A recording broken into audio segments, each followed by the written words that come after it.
Bom, boa noite. Eu me chamo Matheus Rodrigues, somos da equipe Banana Tech e vamos fazer a apresentação da Unidade 4. Bom, a equipe é composta por 6 membros: eu, Matheus, o Bruno, Marcos, a Anne, o Fábio e o Guilherme. E bom, vamos começar falando sobre o que ficou restante da unidade passada, que foi as issues abertas pelo professor.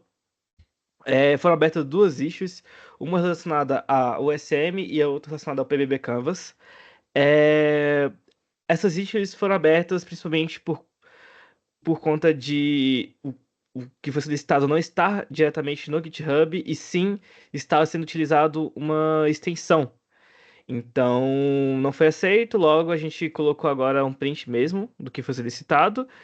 É, Além disso, nós fizemos também o diagrama de caso de uso do Connect Care, que foi refeito de acordo com o feedback do nosso monitor, que foi o Isaac. E também as especificações do caso de uso, que foram refatoradas de acordo com o feedback do professor na aula. E tudo isso já se encontra já dentro da nossa página.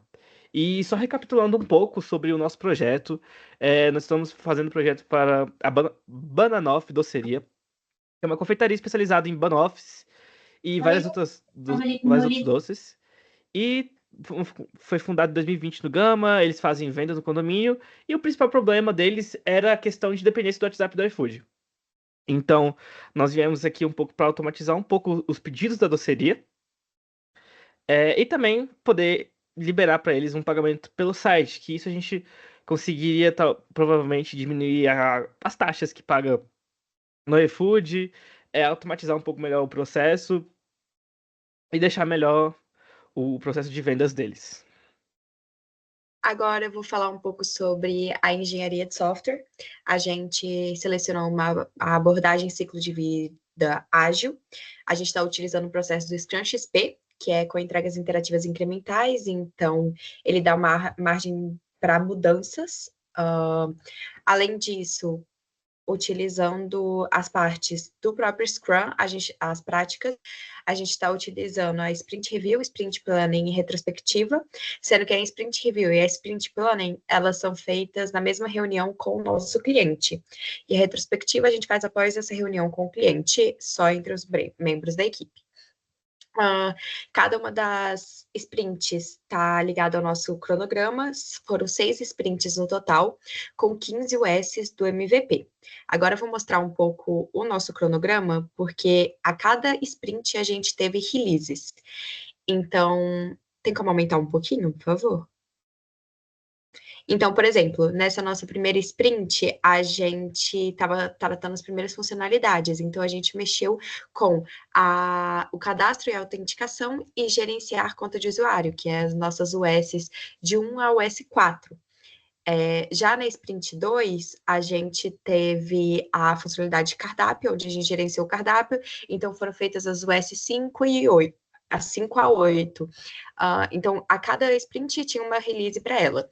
Na Sprint 4, a gente acabou tendo uma mudança, porque o nosso MVP foi aprovado e a gente teve que fazer algumas mudanças para entrar no MVP correto. Então, por exemplo, na Sprint 4 a gente fez a US 13 e a US 16 e só na Sprint 5 que a gente fez a US 15, mas foram todas realizadas, só teve essa mudança. Então, basicamente é isso nessa parte de engenharia de software. Agora eu vou falar sobre os métodos de engenharia de requisitos que nós aplicamos em cada fase do Scrum XP. Para a parte da licitação e descoberta, nós utilizamos as entrevistas e análise da concorrência. Na parte de análise e consenso, nós utilizamos as entrevistas abertas, as reuniões, e para priorizar, o Moscou e os story points. Na parte de declaração, utilizamos as histórias de usuário. Na representação, utilizamos a prototipagem. Na verificação e validação, utilizamos o DOR e o DOT, feedbacks do cliente que eles foram feitos nas reuniões, e também de maneira assíncrona pelo WhatsApp. E também a prototipagem, na parte da validação que era feito com o cliente. Pode passar. Boa noite, eu vou falar agora sobre as evidências do nosso projeto, começando pelas atas de reunião. Abrir o ato de reunião 1. Essa foi a primeira reunião que foi realizada com os clientes, né, com o stakeholder. E aí aqui está bem detalhado o objetivo, os assuntos tratados, as correções e feedbacks, os requisitos que foram levantados na época e as propostas. E o prazo final. Depois disso, eu vou falar sobre agora a aplicação nessa página. Abrir a página de aplicação de requisitos. Vou abrir aqui.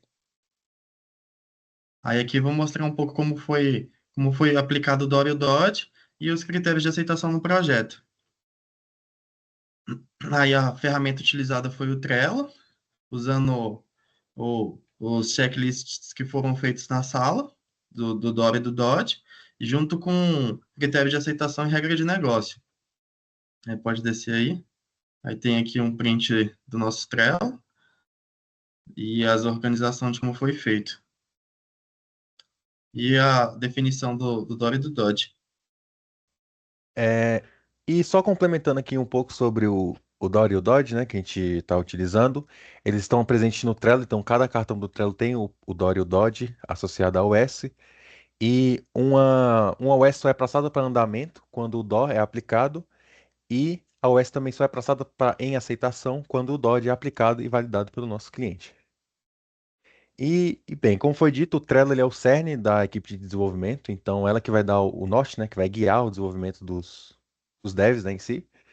Então, lá no nosso Trello a gente vai ter todas as OS organizadas no backlog.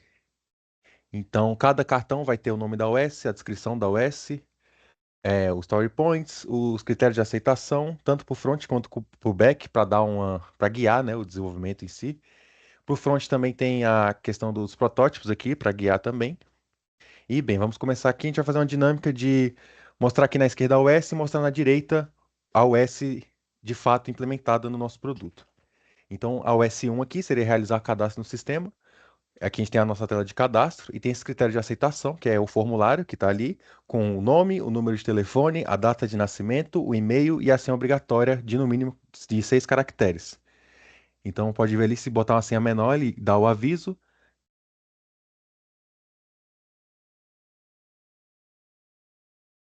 E quando o cadastro é bem sucedido, ele exibe uma mensagem de usuários criado com sucesso. No back-end aqui, a gente não vai dar tanta ênfase, mas aqui tem que ele deve estar criptografado, certo? Quer que eu mostre? Pode ser. A gente não tem muito como provar, né? Mas a gente tem o Compass aqui, que tem o nosso banco de dados, e dá para ver a criptografia. Ali, ó, em senha, a senha já é criptografada ali no nosso banco, certo? A gente vai dar mais ênfase para os do front, porque esses do back é realmente um pouco complicado de provar, né? Mas beleza. Aqui na OS2, a gente tem realizar login no sistema, então tem o seu critério de aceitação, que é o usuário deve informar o e-mail e a senha, e o sistema deve verificar se o e-mail existe e se a senha corresponde. Se os dados estiverem errados, ele mostra um erro, aí aparece o erro, e quando ele consegue, exibe o aviso dizendo que deu tudo certo. Aqui também tem a parte do login de administrador, mas a gente vai mostrar mais para frente, quando a gente terminar desse fluxo de usuário, certo? Novamente, enfatizando, todas as OS têm o Dory Dodge que a gente aplicou em cada OS, certo? E beleza, vamos para o OS3, que é alterar a conta de usuário. Então, basicamente, a gente tem ali embaixo, né, a parte de perfil, onde o usuário consegue mudar o nome, o telefone, a data de nascimento e inserir uma nova senha. Mas ele não consegue alterar o e-mail, ele consegue alterar só esses dados. E, novamente, a senha continua criptografada, certo? Tem também, é bom mostrar a regra de negócio de não pode cadastrar usuários com menos de 13 anos. Tem como mostrar rapidinho aí? Tem. Então, se tentar fazer, ele mostra esse aviso aí, certo? E também tem a questão do nome. Se botar 2 espaços no nome, ele também exibe um aviso mostrando que não pode, certo?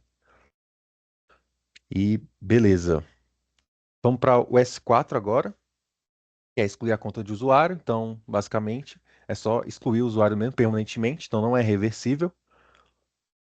E antes de excluir, ele pede a confirmação da senha, certo? Então, se ele botar a senha errado, não exclui. Se botar a senha certa, exclui. Ali ele exibe um aviso que colocou a senha incorreta. E quando coloca a senha correta, ele exclui. Quando tenta logar novamente, ele não acha o login do usuário.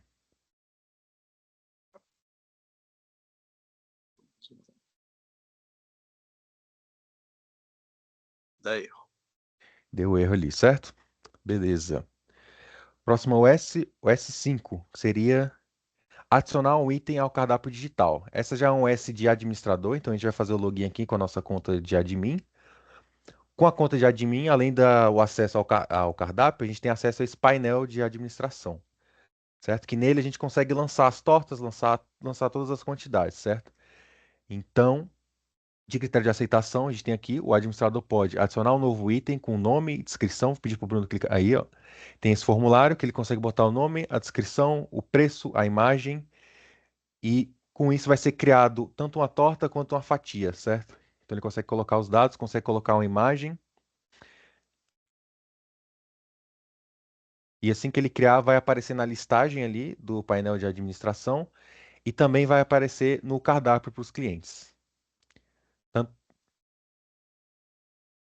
Certo? Pronto ali, foram criadas as tortas, certo? São todas ali. Eu acho que você consegue ir lá pro cardápio? Consigo. Rapidinho, só para mostrar que já pega e aparece aqui também, já foi atualizado para os clientes, certo? Então, beleza. Essa é o S5.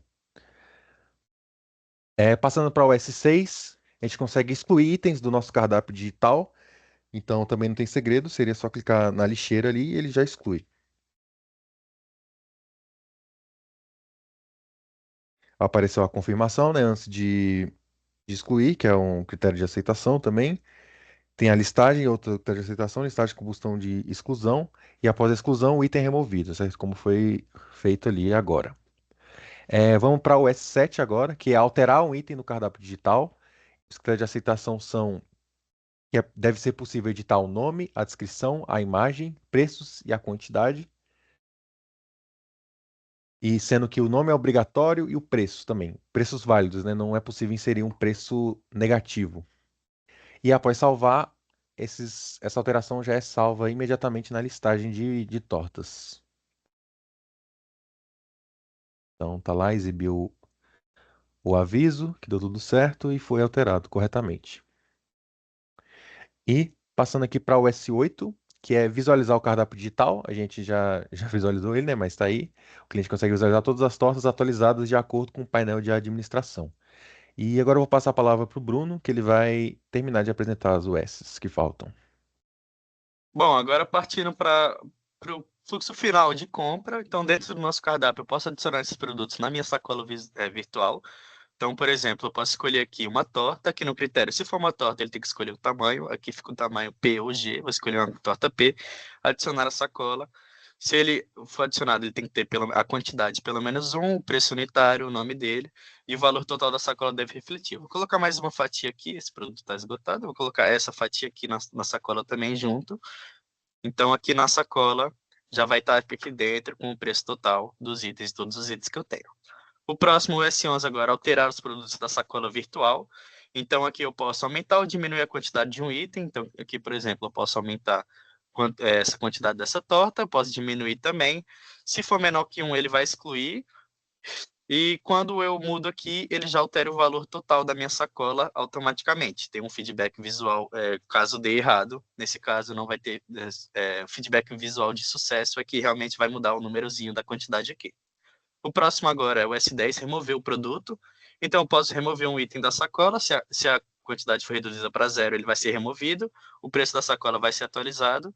Então, aqui eu posso, desejo remover esse item, ok. O preço aqui vai ser atualizado e a sacola também vai ser atualizada. Mensagem de erro caso aconteça alguma coisa. A mensagem de sucesso é basicamente o item saindo da minha lista.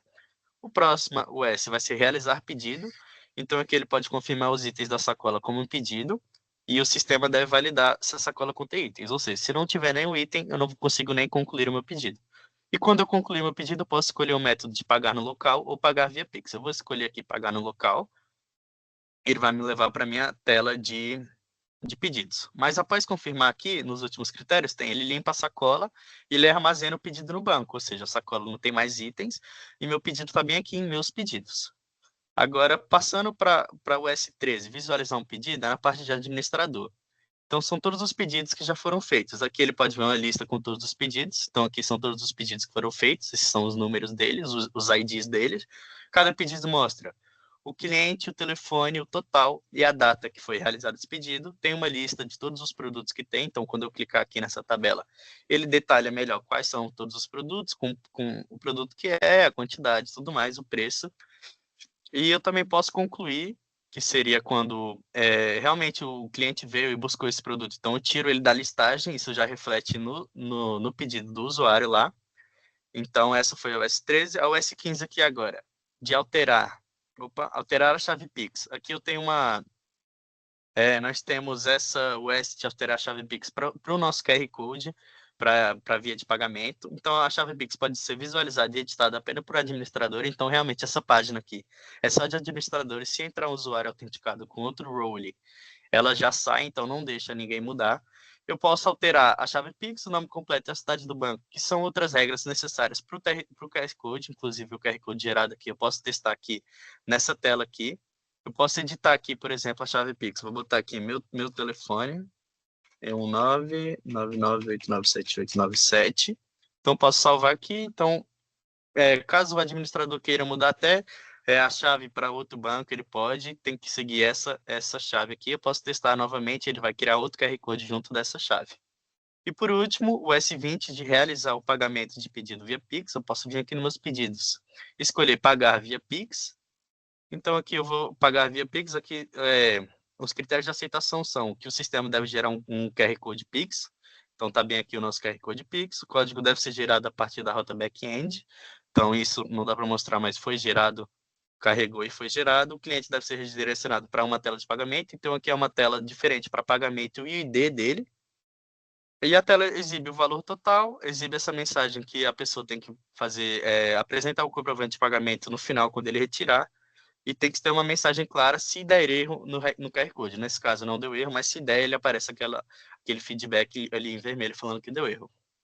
E essa foi a nossas USs do nosso MVP que nós fizemos em relação ao Trello. Então tá tudo no nosso Trello aqui. Caso vocês queiram entrar aqui, esse é o nosso quadro. Lá tá tudo explicado bonitinho e aqui são todos os prints. E agora, voltando para a nossa apresentação, falar o que a gente conseguiu no final com esse produto, ou seja, com esse projeto, o que a gente conseguiu alcançar. De fato, a gente alcançou nossos 3 objetivos principais, que foram a automatização do processo de venda.